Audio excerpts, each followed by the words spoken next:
This video is brought to you in part by OmniAtlas.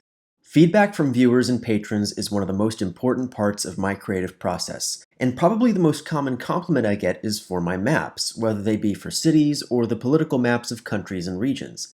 The cities I do myself, but the latter would be impossible without OmniAtlas, a free interactive historical atlas which shows step-by-step historical maps covering major world and regional events.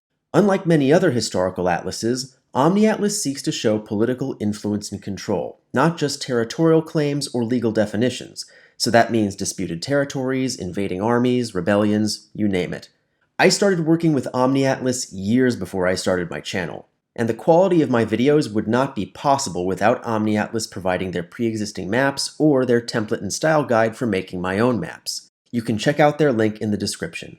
Now, on with the show. Imagine for a moment that you are a 32-year-old Jewish man in Prussia in 1815. You were born in 1783, the same year that Rabbi Moses Mendelssohn published his treatise Jerusalem, in which he argued that adherence to Jewish tradition was entirely compatible with full citizenship in a modern society, while also arguing that religion is fundamentally a matter of personal conscience and shouldn't be coerced by an oligarchy of rabbinic authorities. At this time, Mendelssohn's ideas of Jewish emancipation are already being implemented as government policy in most of the lands of the Habsburg dynasty, as well as most of the newly independent United States of America. When you were 3 years old, your home country of Prussia tried to emancipate you, but it was reposed by the rabbinic oligarchy that Mendelssohn had warned about.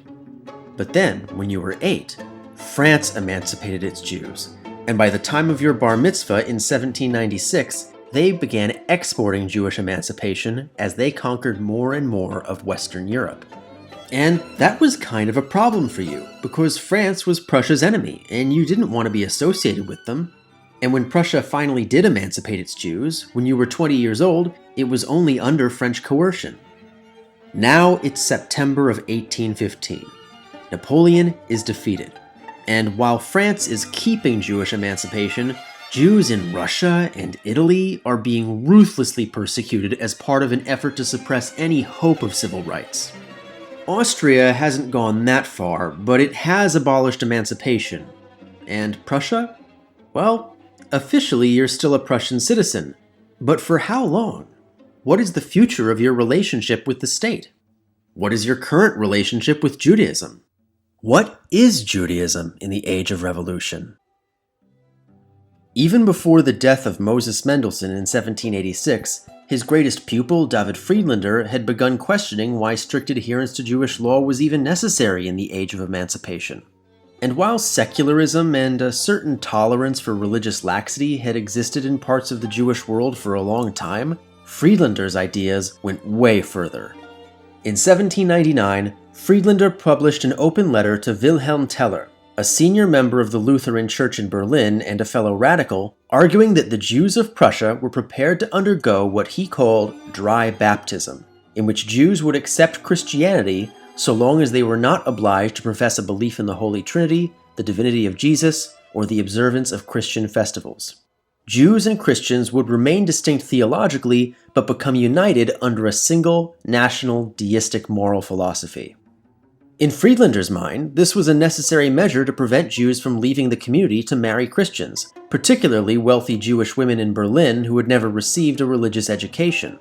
But even for someone who thought that a handful of wealthy families in the capital were representative of Prussian Jewry as a whole, his ideas were wildly out of touch, and dry baptism was roundly rejected by Jews and Christians alike. Some Lutheran leaders found the idea so distasteful that it pushed them to embrace Jewish emancipation if only to silence Friedlander. But even after Prussia emancipated its Jews in 1812, Friedlander insisted that Judaism needed to be adapted for the modern era, that there was a rational imperative for Jews to remove the promises of messianic deliverance from their prayer books and instead pray for emancipation as the end goal. He even suggested that the study of the Talmud should be abolished. Adhering more closely to the teachings of Mendelssohn, Rabbi Abraham Moore countered that Jewish traditions shouldn't be abandoned, but recontextualized. recontextualized within existing Jewish concepts, but also recontextualized within modern European society. And that appealed to a much larger segment of Jewish society than Friedlander's characterless deism. In fact, some of More's ideas had already been implemented in the West. So let's talk about synagogue architecture. Synagogues aren't necessarily sacred places in their own right. Prior to the 1st century, Judaism's holy site was the Temple in Jerusalem, whereas synagogues were simply meeting places for prayer and legal procedures. So there were no explicit rules in Jewish law regarding their design. And while synagogues by the Roman era had adopted a fairly standard layout, it was not a hard and fast rule, and both interiors and exteriors could vary wildly from one building to the next. Unlike most churches or mosques, synagogues couldn't rely on the power of a national government or an overarching religious hierarchy like the Catholic Church for their construction and maintenance. That was all dependent on donations from wealthy patrons within a local Jewish community. And in the 18th century, the ultimate power move for a wealthy donor was to have their synagogue designed by a non-Jewish architect. The Truro Synagogue in Rhode Island is one such example, built by a Gentile architect for a tiny but massively wealthy Jewish community. But at least that architect, Peter Harrison, did seem to understand the basic conventions of synagogue architecture. In Europe, architects who had probably never set foot in a synagogue were beginning to reuse layouts from churches, with the bima at the end of the sanctuary and room for a choir and even the occasional bell tower. Following Napoleon's decrees of 1808, the French client Kingdom of Westphalia followed the emperor's lead in establishing a system of Jewish consistories, headed by Chief Rabbi Israel Jacobson, who, embracing Napoleon's vision of a multicultural, united Europe bound by a set of common values, embraced the aesthetic of these so-called choral synagogues. On the 17th of July, 1810, Jacobson opened a new synagogue in Zezen, which not only incorporated all of these Christian designs, but also introduced dramatic changes in the conduct of services. Despite being an Ashkenazi synagogue, Hebrew prayers were recited in the Sephardic accent, which was regarded as more modern and westernized. Other elements of the service were delivered in Standard German rather than Yiddish, which very few German Jews still spoke. Finally, the term used for this new synagogue was temple. Later on, this would become a big sticking point between Jewish traditionalists and innovators. However, the Hebrew translation for this temple was quite different from that of the temple in Jerusalem. So this word choice, and Jacobson's innovations generally, attracted virtually no controversy. Jacobson was an aesthetic tinkerer, not a radical. And anyway, Zezen was a nothing little town of basically no consequence. But with the total collapse of the Napoleonic order, a newly unemployed Jacobson moved to Berlin, where he began holding private religious services in the palace of the wealthy Itzig family. This new ad hoc synagogue was like Zezen on steroids, with a choir, an organ, sermons in German, and new confirmation ceremonies for boys who had completed their bar mitzvah. It was also immensely popular. The first service on Shavuot 1815 attracted 400 congregants. Attending the Yom Kippur service later that year, university student Leopold Zunz remarked, "People who did not attend a synagogue in 20 years spent the entire holiday inside. Most of the young fasted." By that time, attendance at the Palais Itzig was competing with that of Berlin's actual synagogue, and that attracted the kind of attention that the Temple of Zezen never could. Renowned Rabbi Akiva Eger, while acknowledging that none of Jacobson's innovations contradicted Jewish law, complained that the apparent effort to mimic Christian liturgy violated the spirit of the commandment, "You shall not copy the practices of the land of Egypt where you dwelt." And following a complaint by the chief rabbinate of Berlin, King Friedrich Wilhelm III had the Palais Itzig shut down after less than a year in operation. But Jacobson and his followers also enjoyed a huge amount of support. Napoleon may have been gone, but it was 1815. There was now an entire generation of Jewish adults who had never lived in a time before Jewish emancipation. The few surviving Jewish leaders who'd campaigned in support of emancipation were now very old men, like Aaron Chorin, who had been similarly disgraced for his attempts at reform and recognized the effect it had had in bringing secular Jews back to religion. And Jacobson received an overwhelming wave of support from rabbis in northern Italy, where musical instruments had been a part of services for centuries. Rabbi Jacobson, who had never been an ideologue to begin with, retired early and never revisited these ideas. But many young men who had attended his services, that new generation who had been born into the age of emancipation, continued to carry them forward. As the official synagogue of Berlin closed for renovations in 1817, Jakobson's protege Edward Kley left town and re-established himself in Hamburg, where he proved to be an instant hit. Towards the end of Napoleon's reign, Hamburg had actually been an integral part of the French Empire, subject to both Jewish emancipation and the much more aggressive policy of Jewish modernization. And although emancipation was abolished there following Napoleon's defeat, the Senate of Hamburg, both before and after Napoleon, had fought aggressively to eliminate the coercive power of the local rabbinate. So while Hamburg's Jews were no longer equal citizens, neither were they a self-governing estate of the realm. So the disruptive power of Kley's arrival enjoyed support all over Hamburg Jewry.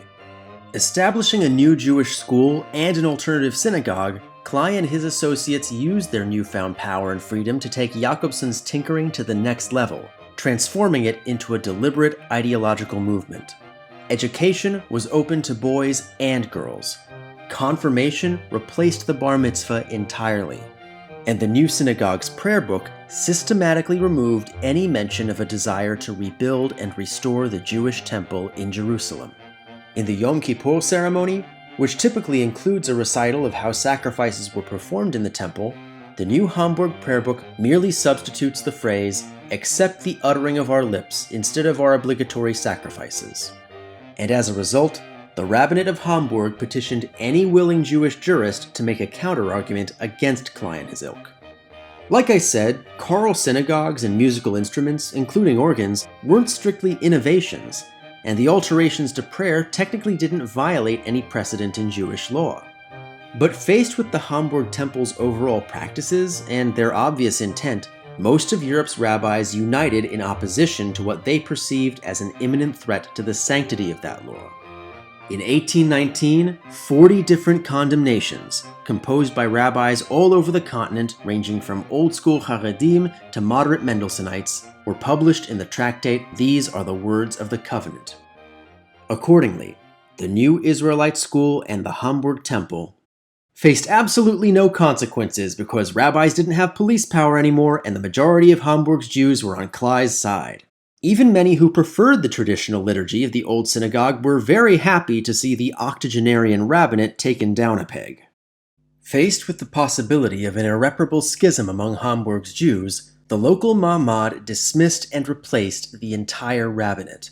At 29 years old, Isaac Bernays was the first chief rabbi of any country to be born after the French Revolution, and one of the first to hold a degree from a secular university. Let's be clear. Bernays was an irreproachable opponent of the Hamburg Temple, and he prized the supremacy of the Shulchan Aruch as the foundation of all modern Jewish practice. But his personal philosophy emphasized ethics above all. To him, modernities like formal education, secular culture, and financial independence were not just compatible with Judaism, but necessary to being a good Jew.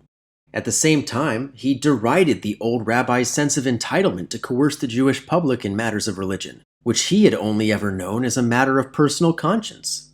He was, in many ways, the first living demonstration of Mendelssohn's belief that Jewish orthodoxy was fully compatible with modern society.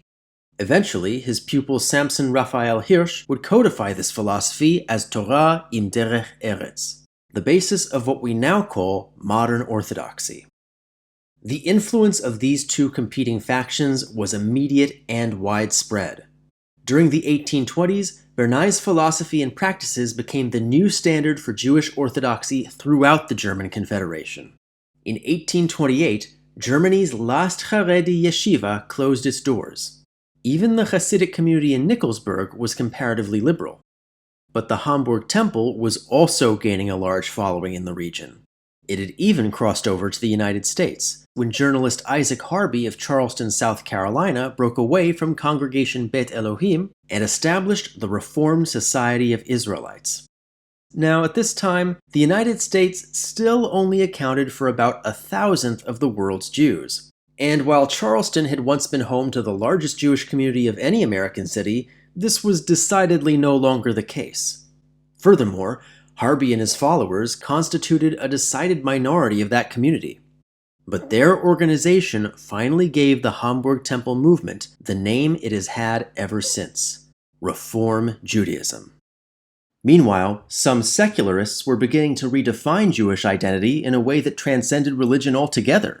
Remember Leopold Zunz, the university student who attended the short-lived temple in Berlin? Well, he ultimately had no great love for Reform Judaism. Instead, he and his fellow academics sought to analyze the Jewish people as a civilization, through the study of history, archaeology, textual criticism, and political science. Zunz envisioned these so-called Jewish studies as a full university-level discipline that could be studied by Jews and Gentiles alike as equals. Unfortunately, he couldn't have picked a worse time. In 1819, a series of riots swept across the German Confederation, led mainly by university student fraternities and even some professors. The following year, the Prussian government outlawed fraternities, but also attempted to placate the rioters by banning Jews from teaching in universities, so the majority of Zunz's followers ended up being rabbis and their students in the yeshivas. This new ethnographic emphasis filtered back to the Hamburg Temple, which between 1839 and 1841 published a second edition of the prayer book which restored many of the previously excised prayers for Jerusalem, as well as the recitation of psalms in morning prayer.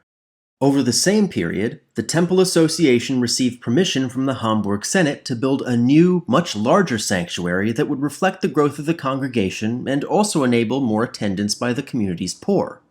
As proposed, the new Hamburg Temple would thus be the largest synagogue in the city. The message was unmistakable. The Temple Association was asserting its place as the primary representative of Judaism in the city. Until now, Isaac Bernays had previously striven to uphold the modern taboo against religious coercion, but he could no longer maintain this stance. He implored the Senate not to allow the construction of the new temple. When that failed, he issued a public notice to boycott the temple's new prayer book, but was ordered to cease and desist by the Senate, who noted that he was in violation of his own contract. By this time, Edward Klei had retired, so the defense of the temple fell to his successor, Rabbi Gotthold Salomon. Like Klei and Jacobson before him, Salomon pointed out that no part of the prayer book was inconsistent with established Jewish law. True, the prayer book systematically removed prayers which affirmed the belief in the coming of a personal Messiah who would restore the temple in Jerusalem, except that it didn't. As we've already established, the new prayer book had, under the influence of the Jewish Studies movement, restored several prayers which explicitly affirmed that belief. But Salomon acknowledged this, explaining that the Reform movement did believe that the Messiah would restore the Jewish temple and the Jewish state, but that this wasn't contingent on the return of all Jews to Palestine. In certain parts of the world, like Persia or India, the idea of a Jewish state coexisting with a Jewish diaspora was totally uncontroversial. But for some reason, not in Europe. Even among the supporters of the Hamburg Temple, there was near universal agreement that Salomon was wrong, that Judaism could not be half civic and half messianic. Bernays' position, which found little support, thus became irrelevant. The dispute was now a fight over the exact nature of Reform Judaism. Leading the civic faction were two leading rabbis from Prussia, Samuel Holdheim and Abraham Geiger. Though their paths had brought them together, in many ways they were polar opposites. Holdheim, the chief rabbi of Frankfurt an der Oder, was a lifelong devotee of religious observance who had always wanted to be a rabbi. Even as a champion of reform, Holdheim made all of his arguments from tradition and the vast corpus of Jewish law, such as the Talmud and especially the writings of Maimonides, who consistently de-emphasized the importance of sacrifices at the temple as being of secondary importance, a primitive means by which God was able to eradicate the worship of idols. Avraham Geiger, the chief rabbi of Breslau, had never intended to become a rabbi. He had wanted to be a professor, but as Jews in Prussia weren't allowed to be professors, becoming a rabbi was the next best thing. While studying at the University of Bonn, he had become a pioneer in the legitimization of Jewish studies, specializing in historical comparison between the Abrahamic religions. It was he who first analyzed the Christian New Testament and concluded that Jesus was a Pharisee of the house of Hillel. And like Jacob Emden a century earlier, Geiger believed that Christianity and Islam were part of God's plan for the Jewish people. But if Geiger was religiously more conservative than Holdheim, politically he was much more radical. He was an assimilationist. Like many thinkers of the time, he believed, quite wrongly, that bigotry could be eliminated through logic and reason. Thus, Reform Judaism was to Geiger a political tool through which the hatred of Jews would be disproven. Like Holdheim, he eliminated prayers which alluded to the Temple, the Messiah, and the ancient kingdom of Judea. But unlike Holdheim, this stemmed not from religious conviction, but the political belief that doing so would assuage all doubts as to the patriotism of Prussian Jews. And this fixation with appearances largely underpinned his support of established Reform practices like synagogue design. In retrospect, this idea was very, very stupid, and over the next century it's one that the Reform movement would gradually abandon. Reform Judaism today is way less radical than in this early period, at least most Reform congregations are. But between them, Geiger and Holdheim did manage to turn Reform Judaism from an aesthetic into a coherent philosophy, and ensured that it would continue to be a thing. On the other end of the Reform Temple's defenders was Zacharias Frankel, the chief rabbi of Teplitz. Frankel agreed that Bernays had overstepped his boundaries and that the Hamburg Temple was a perfectly well-intentioned progressive movement. He also agreed with the Temple Association that the traditional belief in a coming Messiah was wholly irrational and had no bearing on the reality of Jewish life. But so what?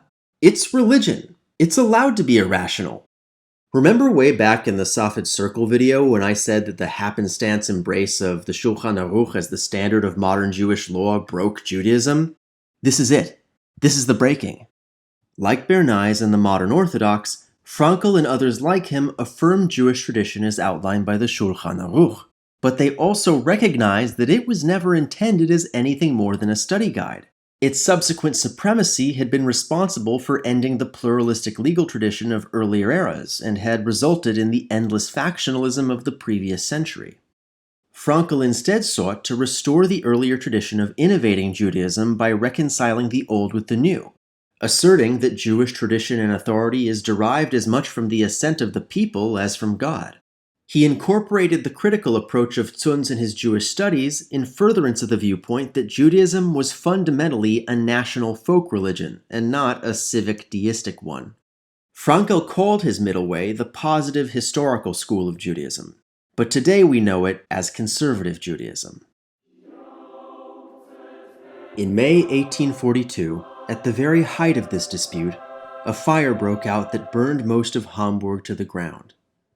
When the city was rebuilt, the new Hamburg Temple came with it, opening 2 years later, but not without one last controversy. With the opening of the new site scheduled for September 1844, the board of the Hamburg Temple wished to commemorate the new edifice with a choral rendition of Moses Mendelssohn's German translations of Psalms 24, 84, and 100. And who better to arrange the music than Mendelssohn's own grandson, renowned Hamburg composer Felix Mendelssohn. There was only one problem. Mendelssohn refused to set the music to his grandfather's translation of Psalm 100, instead insisting on using Martin Luther's translation, as that was the version he knew best and for which he had already prepared an arrangement. See, despite the failure of David Friedlander's dry baptism initiative, or perhaps because of it, many prominent Jews in Prussia had continued to convert to Christianity, including a young Mendelssohn in 1816. Like many child converts of this era, Mendelssohn retained a deep attachment and appreciation for his Jewish roots. But like many others, he believed that conversion was the only path to acceptance in German society. But such an idea was already coming into question. In the 31 years since Napoleon's defeat, Europe had experienced 2 more waves of liberal revolutions and was on the cusp of a third. Jewish emancipation was once more proliferating throughout the Western world. It had even reached the holy city of Jerusalem. But that's a story for another time. And fair warning, it's a really dark one.